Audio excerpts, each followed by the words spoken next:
का मामला लेके आज विरोध प्रदर्शन किए जावा थे? आज के विरोध प्रदर्शन के मामला है बालक दास द्वारा जामड़ी पाठ में बहुत तरह का जो है उन्होंने गड़बड़ किया है।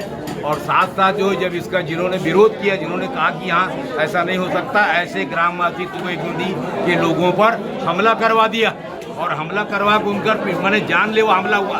इसी तरह गांव के लोग सज्जन से करके बच गए, नहीं तो कई लोगों का जान चला जाता था।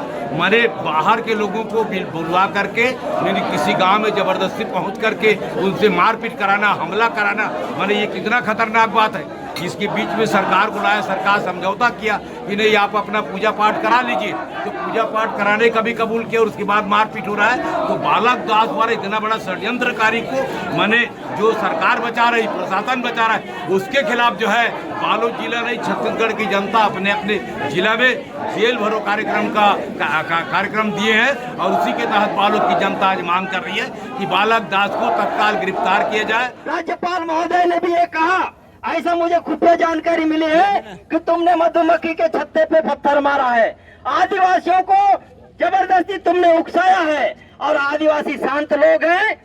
लेकिन ये योग क्या बोलते हैं, बालक दास को इतना पता नहीं होगा कि जितने भी ये इनके नाक कान से पैदा होने वाले जितने महात्मा हैं, ये लोग सिर्फ भारत के अंदर में हैं, लेकिन दुनिया के 193 देश में आदिवासी हैं। ये क्या फोर्स लगा है, इतने फोर्स लगा है कि गुंडागर्दी करेंगे। अरे हमको गुंडागर्दी करने की जरूरत नहीं है। दुनिया का सबसे बड़ा लोकतांत्रिक समाज आदिवासी समाज है और वो गुंडागर्दी करना नहीं जानता, नैतिकता से आधार पर लड़ने वाली समाज है। लेकिन ये सरकारें निरंतर आदिवासियों के पास अत्याचार होता है, चाहे खामोश, चाहे भाजपा की सरकार हो, चाहे कांग्रेस की सरकार हो, चाहे भूपेश बघेल हो, चाहे रमन सिंह हो, जब भी अत्याचार आदिवासियों के ऊपर होती है ये लोग रसगुल्ले खा के चुपचाप बैठ जाते हैं। आज वही स्थिति है। आज तक बालक दास गिरफ्तार होना चाहिए था।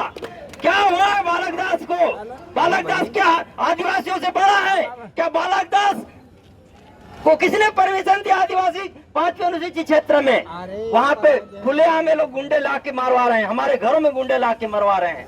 उसके बाद भी अपराधी हमारे लोगों को अपराध में कायम कर रहे हैं। हमारे ये छत्तीसगढ़ क्रांति सेना के जो अध्यक्ष अमित बघेल जी हैं, उन्होंने कोई गलत नहीं कहा। मैंने कहा, एक टीवी चैनल वाले मुझे बोल रहे थे, नेताजी आप तो बताइए, अमित बघेल जी ने अश्लील कमेंट किया जैन धर्म पे। अरे बिना कपड़े वाले को छत्तीसगढ़ी भाषा इतना ही बोला है, बोला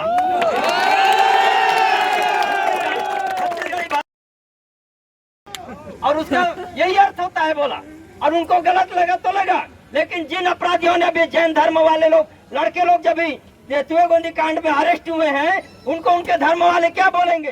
जामड़ी पाठ में जो यहाँ का जो बालक दास तथाकथित संत है, लेकिन मुझे नहीं लगता कि उनके बातों से यह जो ऑडियो जारी किया है तो वो कोई संत है, बल्कि वो एक झूठा और मक्कार व्यक्ति है जिनने झूठ बोला है कि यहाँ बलि दे करके मंदिर में मांस का लोथड़ा डाला गया करके, जबकि सरासर गलत है। हमारी जो बलि प्रथा होता है कहीं मंदिर मस्जिद में नहीं होता है, बल्कि उसका एक अलग जो स्थल होता है देव स्थल में उसका पूजा अर्चना होती है, बलि दिया जाता है। और ये आज का बलि देने का प्रथा नहीं है, आज सदियों से बलि प्रथा देने का है, हम लोगों का परंपरा है। कहते हैं जब अमित बघेल को आप षड्यंत्रकारी करके गिरफ्तार किए हैं तो उससे बड़ा षड्यंत्रकारी बालक दास है। इसलिए हम कह रहे हैं कि बालक दास को गिरफ्तार करें और अमित बघेल को निःशर्त रिहा किया जाए, ये हमारी मांग है। ये जो गिरफ्तारी यानी हुआ है आपके अमित बघेल जी का, मैं जिला प्रशासन से शासन से एक ही बात निवेदन करना चाहता हूँ,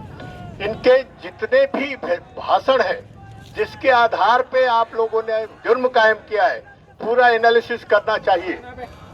मैं भी लगातार वकीलों से चर्चा कर रहा हूँ, ये कोई गंभीर मामला नहीं है, पर जिस ढंग से आप लोगों ने धारा लगाने की कोशिश कर रहे हैं या लगाए हैं, ये कहीं ना कहीं ये लगता है कि आप लोग ने प्रेरित नहीं, अपनी मानसिकता से प्रेरित होकर के ये काम कर रहे हैं, ये अच्छी बात नहीं है।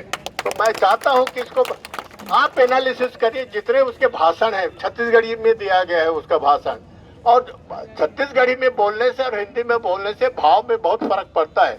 इसलिए मैं चाहता हूं कि इसको बहुत जिला प्रशासन इसको देखे, नहीं देखेगा तो लड़ेंगे हम तो मैदान में लड़ेंगे और अदालत में भी लड़ेंगे। इसको समाज ने बहुत गंभीरता से लिया है, इसलिए गंभीरता से लिया है कि बाहर के लोग हम जंगल में रहने वालों के बीच में आकर के अपने हिसाब से हमारी व्यवस्था को अव्यवस्थित करने का प्रयास किए। उसका नतीजा ये हुआ कि बाहर के गुंडों के माध्यम से हमारे समाज के लोगों को पिटवाया गया, हमारे घर में हम ही को मारे गए। ये सबसे दुखद घटना हम आदिवासी समाज ने इसको महसूस किया है और इसको हमने गंभीरता से लिया है। मुझे इस बात का बहुत दुख है, पूरी घटना को चाहे वो प्रशासन हो शासन हो गंभीरता से नहीं लिया। और हम चाहेंगे कि ये अगर शासन और प्रशासन इसको बहुत लाइटली लेगा, हल्केपन से लेगा, तो ये मान के आप चल लीजिए कि इस प्रदेश में पूरा आदिवासी समाज और छत्तीसगढ़िया समाज इस आंदोलन को आगे बढ़ाएगा और देखेंगे हम निपटेंगे, सबसे निपटेंगे और देखेंगे। ऐसा अगर करोगे तो हमको हमारे लिए हमारी चुनौती है, समाज के लिए चुनौती है। और शासन प्रशासन ने जो सौदा किया था, समझौता करवाया था, मेरे हिसाब से वो भी समझौता ठीक नहीं है। कहीं ना कहीं प्रशासन और शासन के इशारे पे समझौता गांव वाले और ये अपराधी के बीच में किया गया है, जो हम उससे सहमत नहीं है। और जो हमारी इस धर्म का अपमान हुआ है, संस्कृति का अपमान हुआ है, हमारी जो परंपरा और जो प्रथा का ये अपमान हुआ है, उसका मुझे ऐसा लगता है कि यहाँ के जो प्रशासन में और शासन में बैठे हम आदिवासियों की समस्या को, हमारी भावनाओं को ये लोग समझने की कोशिश नहीं करते और आज तक नहीं समझ सके। ये बड़ा दुर्भाग्य है। मुझे इस बात को कहने में कोई संकोच नहीं है, इसको पाला पोसा है पिछली सरकार ने पाला पोसा है।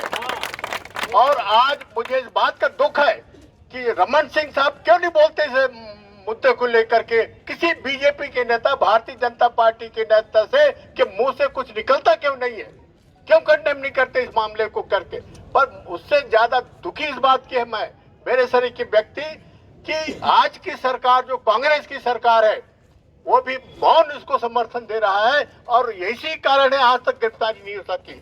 लगता है कि केंद्र सरकार नुपुर शर्मा को जिस ढंग से संरक्षण दे रही है, उसी प्रकार से राज्य सरकार भाई ये जो बालक दास को संरक्षण देने का प्रयास हो रहा है, ये मेरा आरोप है। दोनों सरकारों पे कहीं न कहीं दोनों में होड़ लगी हुई है, तो ये बड़ा गंभीर विषय है। हम ये राजनीतिक दबाव के कारण ये बालोद जिला के जिला प्रशासनिक अधिकारी बिल्कुल काम करना नहीं चाहते और आज जो है फोर्स के जमाड़ा लगा दे।